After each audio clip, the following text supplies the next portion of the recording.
When Lao Tzu set me down that path to find things that were ancient tools that I used in rituals from hundreds of years before, and specifically this one event was an antique store where this guy came in from mainland China back in the 50s or 60s, where he was an immigrant that came into America looking for the dream. Somehow he had my magical tools, my command blocks and other components that we use within Taoist Magic. Welcome to Exploring the Mystical Side of Life with your host, Glenda Lang. Hi, this is Linda Lang from ThoughtChange.com. We are exploring the mystical side of life. Once again this week, if you enjoy our conversations, remember to subscribe, share with a friend. Your support really helps our channel. Today, we have Taoist Master San Qing here with us. San Qing is also the host of the podcast, The Way 126. And we are going to have the most interesting conversation. Welcome, San Qing. It's so great to see you again, my dear friend. I feel at home. I'm so grateful to be here. I'm looking forward to this conversation. Well, first of all, let's put a shout out to your podcast, The Way 126. I've been a guest on your podcast twice and have had a blast both times. So it's high time you're here to share with my audience.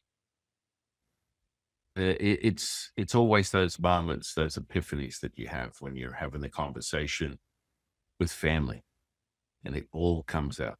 And that's where I feel really at home, right here with you. Beautiful. Thank you. Thank you. Thank you. Tell us a little bit about your path and why Taoism called you.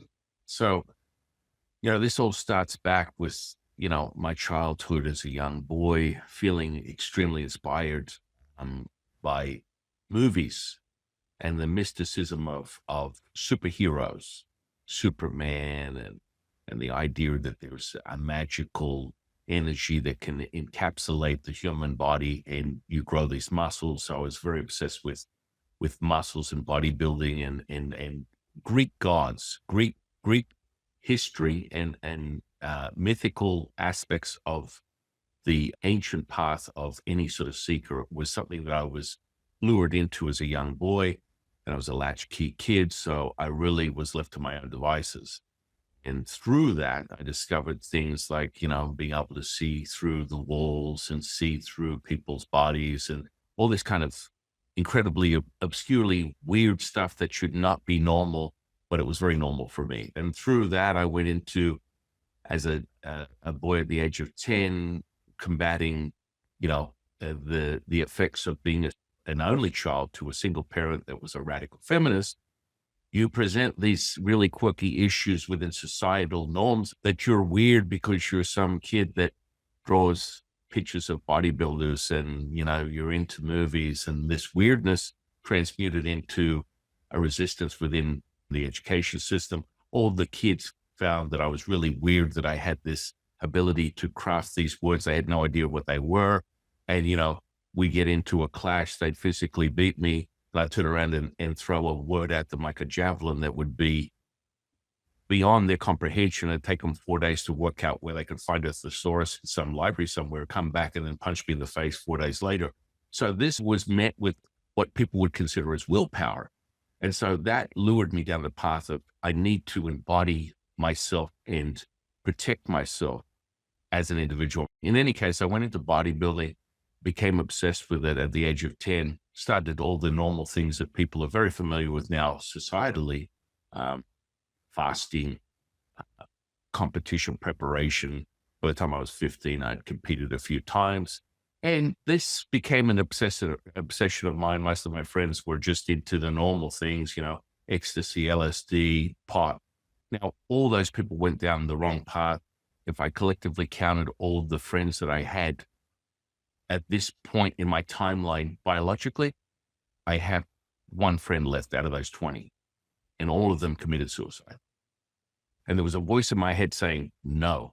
Lao Tzu was already present in my life going, no, you will not do that. I wasn't guided by my mother telling me what to do or not to do. I had this very clear voice in my head going, "Eh, eh." And now to this day, I have one friend left who's dealing with, serious bouts of schizophrenia, but finds solace, finds comfort, finds grounding in all the teaching of everything that I share with him, the Tao Te Ching, Lao Tzu. All these things give him a normalized sort of lens of reality. All that aside, I went through that trials and tribulations of a young boy in my teens, and then I had a voice in my head that said, "Hey, you know what? Find meditation." I'd been at the bodybuilding thing for almost 10 years. And I'm like, well, I'm feeling this overwhelming effects of a lot of muscle, a lot of strength. But it took me to that path where that voice said, go and find meditation. And in those days, meditation was Hare Krishna's, Age of Aquarius, all the things that are delicious and delectable about the 60s. In any case, so I get to this voice, and the voice is telling me, I got to do meditation. Wasn't clear on what that meant. And I look up this thing called a newspaper, and it has the classifieds in it. And so I found this little class. It was a little freebie. This grandmaster, self-proclaimed grandmaster. At the time, I was like, yeah, sure, whatever. I don't know what that means, but it says meditation. I'm there. It's free. Let's go. Was in some rec center in the middle of the ghetto. It was quite an interesting thing. You're looking at someone who looks like a overgrown Yeti, but fear inside. I was concerned for my own well-being going to this part of this neighborhood in a really bad area.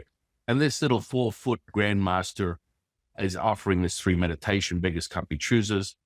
I go into the class, attempting to get from my car to the front door of the rec center, fearing for my life. Noise, all this nonsense, people screaming, dogs barking. There's just, if you were talking about attention, my dear friend, I felt it impossible. I don't know. I was told that meditation was stealing the mind. I was like, this is not going to happen. This is not going to happen. So I get into the rec center, and I'm looking around, there's half a dozen misfits like myself. And I attempt to sit down because they're all getting postured and ready, and the groundmaster, I had no idea how short and small she was until I sat down on the ground. My back was in pain, trying to get into a lotus position. It was impossible. It was miserable. So I'm in pain. I'm hearing this noise. This little grandmaster that when I'm sitting down, she comes up to here. And I'm like, I'm open to anything. I always have that one liner. I'll try anything once. Let's do this.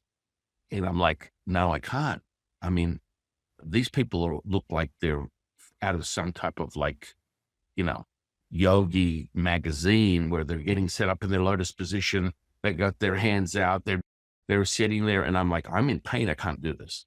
Got noises in the background. I'm more concerned about how I'm going to get back to my car. And she just stands there and she goes, now listen to my voice. And I'm like, okay. In my mind, I'm like, yeah, lady, that's not going to work. And literally the same breath, while I'm feeling pain, I'm in an awkward position. I can't put this lotus position together. And she goes, then everything will fall away. And with my eyes open, everyone else is blissing out or whatever they were doing. With my eyes open, the second she said that, I kid you not, Linda, silence appeared for 15 minutes.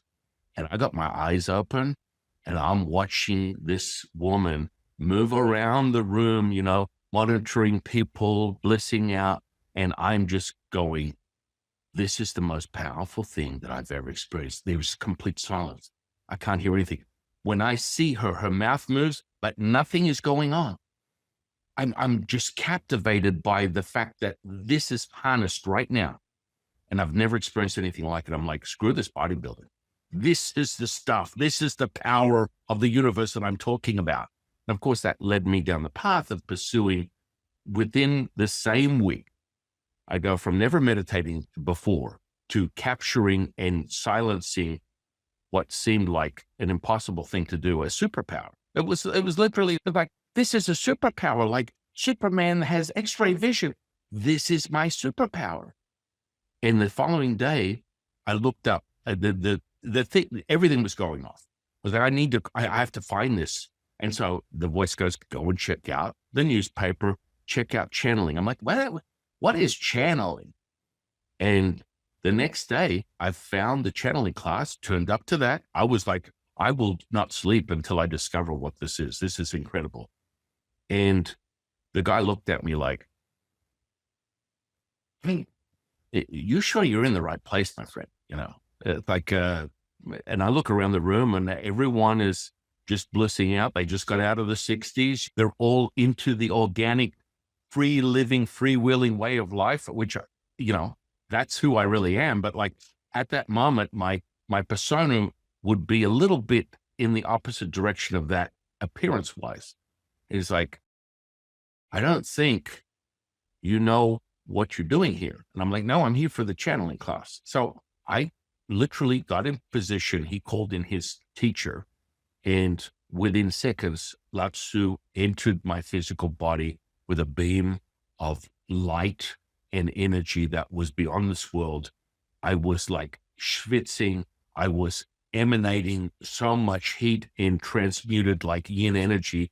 I had charges through my body, which I still to this day, but it was like someone hit the switch and then everyone in the class got sticks and marshmallows and started cooking them around the fireplace because they'd never seen anything like it. And the teacher was like, I kid you not, Linda, this guy had been in it 60 years, walking the path of the spiritual enlightened person. I am what I am. And he literally used these words, F you.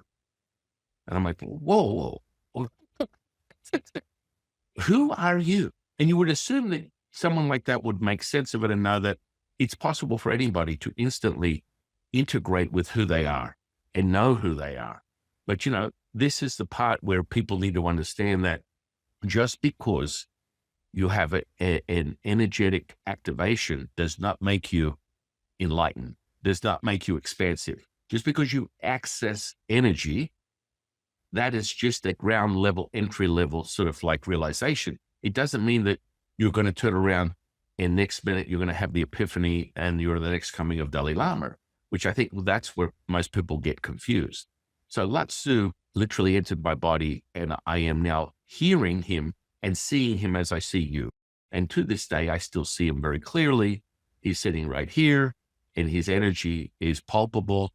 And because there was no limitation to the possibility, and my mother's only guardrail was, you can put your mind to anything and it will be created. That's it. That's her nurturing. You know, this is a woman that was done wrong by my biological father, who left me when I was 9 months old. And she had to then recreate herself from a woman that was a business owner and a housewife bearing a child and having no foundation or any sort of resource to give her comfort in knowing that she had the support. She went out and she went back into the academic flow and got a couple of PhDs and masters and this and that. But this was necessary. This was absolutely necessary. So you have all this stuff. I get to the point where, my goodness, I'm channeling this guy. I see him. I've done what I thought I would never do. I'm now seeing this guy and I'm hearing his voice. And everyone's like, that's amazing. And I'm in a room of people that I think are super off center and maybe they're in a cult as well. I'm thinking I've hit a cult. That's where I'm at. I'm in a cult. And now I don't know what I've done to my mind, but I can see this very clear person they call Lao Tzu that I've been told is Lao Tzu. He's talking to me. He's talking to everyone. And I'm feeling him viscerally through my whole body. I can expand every time he talks. It oscillates. And I'm like, I'm insane. Excellent. I thought I avoided that. Now I'm crazy. Now that teacher was so delusional after this experience. He's like, well, we have a clairvoyant class that I'm doing tomorrow. Why don't you come along? I'm like, okay. I got nothing to lose. So I go the following day to a clairvoyant class. And it's like, we're going to read energy. I'm like, oh, okay. And he literally goes, I'm going to teach you these things. Then I want you to do a reading on me. I'm like, okay. And for me, it was like, it says here on this piece of paper that this is what's supposed to happen. So he takes me through the system of this particular clairvoyant reading auras, for example. And he goes, now, I want you to read me, Mr. Smarty Pants. Like, he had so much contempt for me, yet I was like so green that it wasn't like I had to run away from this energy. This guy had stuff that I wanted to acquire in relation to information, and I'd never seen anything like it before. So I was like, I need to bear with this. And I'm like, I'm insane at this point. I'm 2 days in. Who cares? I've stopped sound. I see this aura of this energy that is clear as I see you. There was a little bit of fear, but there was far too much desire and curiosity to stop me now. I was like, you know what? I'm just going to keep going. And so he teaches me this formula. And I had such an awakening on an energetic level that would be at times 100 of anyone's Kundalini experience, and then had full access to all information instantaneously within that same moment. And so after I did the clairvoyant stuff, all this stuff started to fall into place where I could see into everything and the information was everywhere. Now, he gave me the instruction. He goes, now read me. And I'm like, okay. I'm going to follow the script. I follow the formula, and he goes, tell me something about myself, Smarty Pants. Like, I was like so much content. And so I'm like, okay, I'm hearing this voice, and this voice is telling me very clearly, you have been spending most of your time collectively taking all your students, and you've been selling their energy to this energy. Now, this energy is telling me very clearly, if you continue to not give him the requirements, and it was a him, the requirements, which is a certain amount of amplitude of energy from the group collective that you've been basically, as Bob Monroe would say, looshing from. They're going to remove your superpowers that at that time was remote viewing. It was a specific type of technique that you could just see things beyond the beyond. And they said, if you don't stop giving them the quota, they will take your life. It's like, whoa. He freaked out, and he looked at me and went, where the did you get that information? I was like, you told me to read you. And the information just came, the energy, which was not, it's not like Lao Tzu. It's a very overshadowing. It's kind of like a brown and gray and black sort of like mass of energy. It didn't create any specific theme, but it was talking to me, giving me this information about this guy. And he's like, oh, okay, get up and go in the other room. We need to have a conversation. And I'm just like, okay. And I get in the other room, and he goes, how did you? I'm like, listen, I'm the newbie, right? You gave me a formula. I followed the formula. This freaking entity, energy is here, and it's giving me information about you. And he's like, oh, just be quiet. We can't share this with the rest of the group. There was about 40 people in that group that him and his girlfriend were looshing from. And I was like, did I get it right? Is it real?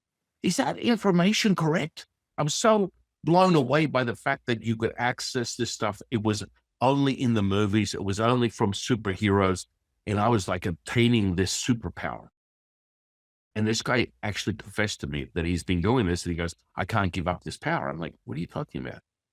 Well, I'm able to see beyond the beyond. I can go into any place and access information through this entity. And I'm like, okay, but the entity's telling me if you don't give them what they want, they're going to kill you. You're going to have your life taken. He's like, I know I'm in a little bit of a situation here, but I can't let go of this energy, and I can't get the quota that this energy is looking for, but I can't let go of it. And I'm like, okay, did I get this right? And I was just enamored with that. I was just like, this is unbelievable. This is not real. I cannot possibly. And then I started doing reading on people around the room. And then before you know it, people were not happy with me because I had no filter. And I was just basically splurting out the information. And they were taking offense to it. Things happen where transmuted energy information transmutes on a second by second basis. things can change dramatically, instantaneously with where that person is in their own path and their own realization. But when you start just spouting off stuff and there's secrets that they don't want the rest of the world to see, people tend to react the same way. You violated my personal space. Screw you. Who are you? And literally, I got that. Initially, the filter wasn't there, but it wasn't to harm people or to attack their character. The information was coming out, and they're just like, this guy's got to go. We have to banish this guy. Now, fast forward 6 months, that teacher was diagnosed with brain cancer, and I held him in my arms. He died of brain cancer 6 months later. And so that solidified a whole nother reality, because this guy was like consciously, literally stealing from other people's energy fields. And if you have access to these types of techniques, if the person is steeped in fear, you literally have free reign over what the potential is. And when you lay it out there, it's very easy to siphon that energy from someone. So the fundamentals of the mental emotional state is so critical. It's critical for the individual seeker that they master the mental emotional state and realize that that is not controlling their experience. But if they don't, this is a vehicle. This is part of the material state. This is the physical flesh, the mortality. And so if you're not nurturing that or understand that you are one with everything, then it's very easy to, as Bob Monroe would say, loose the energy from the physical body. And so the following day, I went to distant healing.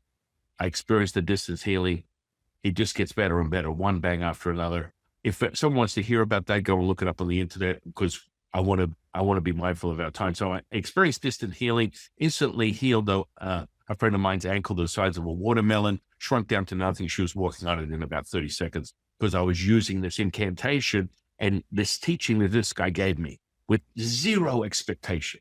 My expectation was, if it says it's possible on this piece of paper, then it must work, because I came from a background where exercise works like this. When you train this way, you will activate certain muscle fibers that will give you a prescribed response: strength, endurance, muscle density. Why would I assume that this new world that I'm exposed to would be any different? And I think it's really important. Be childlike in your nature, accept things at face value, and all of a sudden they will be revealed to you. And so I went from that. I witnessed the physical healing, a gangrenous foot going back to pink in color in 40 minutes with the tutelage of Lao Tzu. And so after the physical healing, I went through what is equivalent to a dark night of the soul. For 5 days and nights, I had every thought, every feeling, every emotion at once. And by the third day, I was like, I guess I'm going with the rest of my friends. I want to end my life. I'm done. Like, I couldn't handle the magnitude of everything coming at me. And I would distract myself by going into a movie theater, and I'd literally be, looking at a naked woman walking across the screen. How benign is that? And it would have a visceral effect where I would vomit. I was like, what is going on? I have screwed myself to a point of no return. I avoided the drugs. I did all the things that I thought was part of a healthy decision. I had my own power, my willpower, as we put it. I didn't do any of that stuff. Many of my friends had already taken their own life. I'm on the right path. And then that all came to an end. And I'm attempting to call this teacher. And finally I get hold of him 5 days later, after I literally felt like I stood in the middle of the eye of a needle, a tsunami, a Katrina of amplitude of information and energy that no one else would hold on. Now, Lao Tzu at that point was saying, throughout the whole thing, and I thought I was insane. I'm seeing him, I'm hearing him. You're going through a transformation. This is a pivotal moment of your own growth. And I'm like, I just feel insane. I feel like I want to just end this.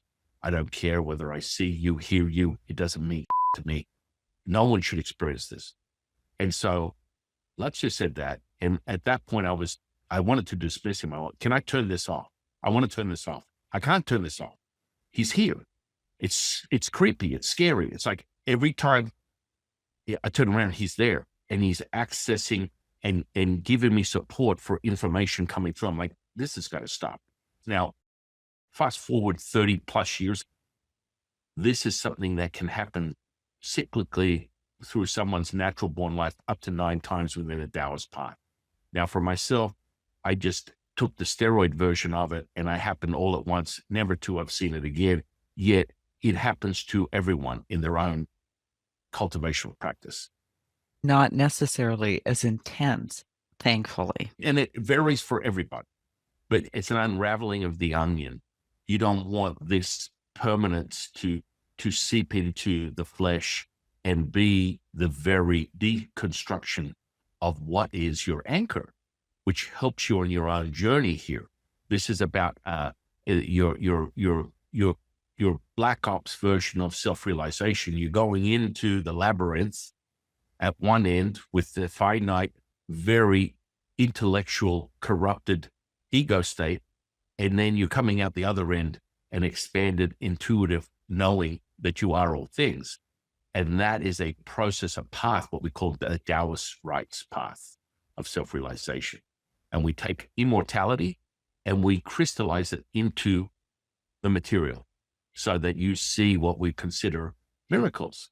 This is all resonance. It all comes down to resonance, frequency, vibration. These are all the very evident components to this experience. And when you master that through the alchemical process within Taoism, voila, you have a system that is repeatable that you can have a great decipher on and help others find their own knowing, because it's really the mirroring effects of this universe that everything is whole, yet the distortion is the human condition that brings you to this point where you want to, the end game is the human being with everything. Human being, all things. This is the self-realization. When you realize that, you are whole. You want for nothing, you need for nothing, you give for everything.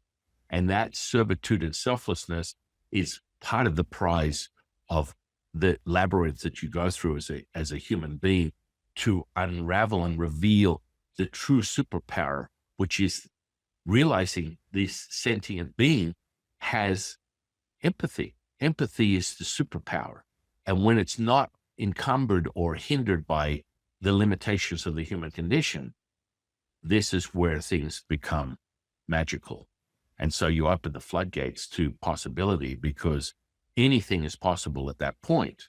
But there is a process to elevating your resonance so it's net like that. So when you share that mirroring effect with the seeker and you are sharing this resonance, they become whole and they return to who they are. They have a remembrance. They go, oh, I'm very familiar with this. This is who I am. Oh, I feel it. I've never felt more expansive in my life. And this is where a lot of healers tend to get caught up in the semantics of, I'm the next coming of Jesus. I'm Moses. I part the sea. Here's the superpower. The superpower is I feel energy. The superpower is I can look into anyone's body and tell them what's wrong with them. This is a very broken path that you go on. You go, oh, you know what? I've got a lens of reality, but the truth is when you expand and you realize you are me, I am you, that no longer is in the dialogue that you have with yourself as the wholeness, which is really the monologue, and then the dialogue with what you consider your source of information, your higher ascended state, which can come in the form, in my situation, all my teachers, I have over 171 teachers. Lao Tzu I commune with on a second-by-second basis. I am as dumb as rocks. I don't claim to know anything. All pearls of wisdom or any sort of insight that might be referred to as wisdom teachings come directly from his ability to access that state, and it transmutes through me as a catalyst and conduit. But, you know, this is the fundamental issue. And so in 36-year path, when I look at it, people that I knew, 20 years ago are no longer with us. 30 years ago are no longer with us because they fall into the traps and they stay energetically activated, which is exciting because you realize there's something more to this reality, even though that's the secret source that makes you animated, that makes you alive, that makes your heart beat, that makes all the things that you perceive as humanist, that looks back at you in the mirror as this mitochondria, this flesh and blood. That is the currency that we use. It's energy. And that energy will present itself with your attention. And so people get lured in by, oh my goodness, I'm activated. I feel all this energy. I'm the next coming of Jesus. I can tell you when you're going to die, when you're going to live, what your condition is, what's going on inside you. This is problematic at best. I'm not dismissing it because everyone they get a little taste of the bite of the dragon and they want to follow that. But you must continue to expand yourself, and you won't be lured by the baubles that are the distraction, where you go, I'm a clairvoyant, I am a channeler, I am a healer. And this is where you get distracted. And what happens is you sit there, you really become self-loathing at a certain point. You don't realize you're doing it, but you are. And you spend into that same experience. So you integrate it and program it into that is your ascended state. Yet you're at like level 1 of infinity, yet you believe you've hit the mother lode. And so people keep feeding into that. And then there's little diminished return to it. They said to get to a certain point where they burn it out for a couple of years, they start to physically feel the effects of selling themselves from an energy perspective, and they no longer are getting a greater insight to the truth. They're just staying in I can see everything, and I am everything, and I'm all knowing. And this is a side effect of your own ascension. When you become whole, you realize you're me, I am you. You see perfection everywhere. And when you bring that resonance, there's no need for you to proclaim that someone is deficient or excessive. They are just now. Does that make sense? Even though you haven't spoken for a single second here. Wow. It's on. It does make sense. But I want to say, first of all, thank you for surviving your path, because it definitely was trial by fire. And I'm sure you had many choices along the way. Yeah, I mean, I always have that conversation with JC whenever he comes up in someone's field. I'm like, starting to understand this whole thing that seems to be reflected to a religious belief system. And furthermore, your story seems to be repeated over and over again. And I get more insight to that, but it's part of the transmutation. Now, I'm fully familiar with understanding what that means when you merge yin and yang as a Taoist, but I love hearing it from Jesus Christ, because he has a little twist to it. And that transformation, which is really what we do, right? So everything is an isolating effect of the bellows, which is contracting and expanding. You are all things and nothing at the same time. And that bellows effect is the highest point is completion. And then from completion, creation again. And this is happening instantaneously all the time. You can enter into that unification at will once you master your state. And it can be instantaneous, or it can be a path that is through self-realization and cultivation of practice. But that whole deconstruction, completion reflected on Jesus Christ is his death was then his rebirth, which gave this incredible insight and curiosity to everyone. What is the possibility? It's to show you that you are not limited by your human condition, that what you consider as pain and suffering is transitory. And that when you contain it within your human flesh, that is essentially an ending to something that is a new creation. And I've shown you that through my death and then rebirth that would seem impossible. When he said that, I was like, that's right in line with what Lao Tzu taught me. You know, I think a lot of people like that idea of instantaneous awakening, but it's not the easy button. Depending on what you're looking for. I'm an all-in type of guy, and be careful. This is the only caveat. Be careful what you wish for, because it will be given to you. That means that the mirroring effects of the universe, not having a moral compass, it's your genie. And so if you ask, you will receive. And so if you're all in and I'm all in, and to most people, they would look at me like, you're just like some bodybuilder meathead. No, I was someone who spent most of my life hanging around dining room tables with a bunch of highly over intellectual type academics that were all women, that were merging themselves through academia, finding the spiritual sense and expanding their mind. And I'm sitting around the table as a young boy having insight and conversation with a reminder going, wow, you're very mature for your age. Now, little do you know that you're already just reuniting yourself with yourself through these paths. And nothing is ever, I will always tell people, nothing is ever as it seems. Do not assume that this is the truth. The truth will be met with someone's subjective version of that. And the absolute truth is your truth. It's no one else's. Just saying. You can add storyteller to your list of incredible qualities. Storyteller. Here's the thing. You can't make this stuff up, Linda. It's like I have hundreds of these stories through my lifetime, let alone the adventures.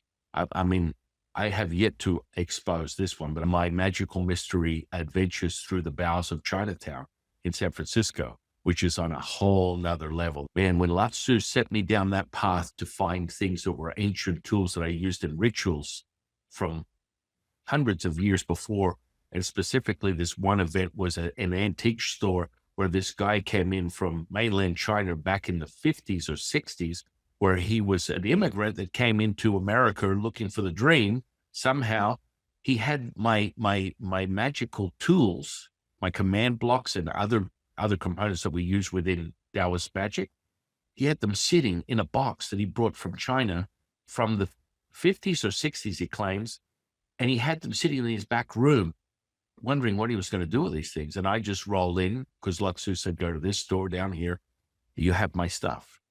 And his eyes opened the size of saucers. And it was like, holy crap. It's just confirming that magic is everywhere, right?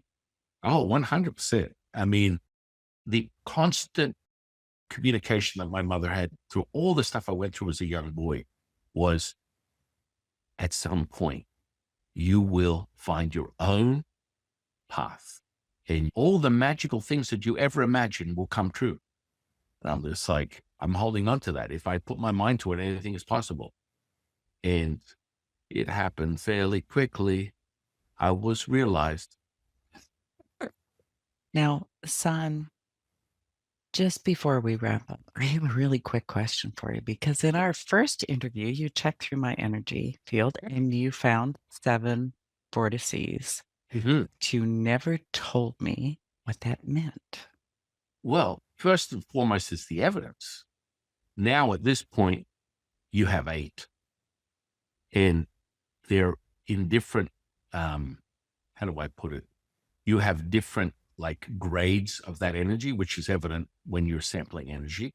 Now, those vortices are all portals to possibility within your space. These are all cultivational points of origin where you are doing your own self-cultivation and realization, and they're throughout your space. That would be evident to consciously 4 of those, and the other 4 are potential that are already in the environment. And, the fastest way to find that is when you realize they're there, you can call on that very moment and sample it with your eyes open. I love people being able to do that. They're like, whoa, hang on a second. You're not bull. I'm not in some lotus position, calling in my elves and angels and whatever else. My eyes are open and I feel an energetic potential. It's a visceral thing. I'm having all different gradients of that energy profile, and it's real. And it always starts with these simple things they call the Lao Gong points within Taoism.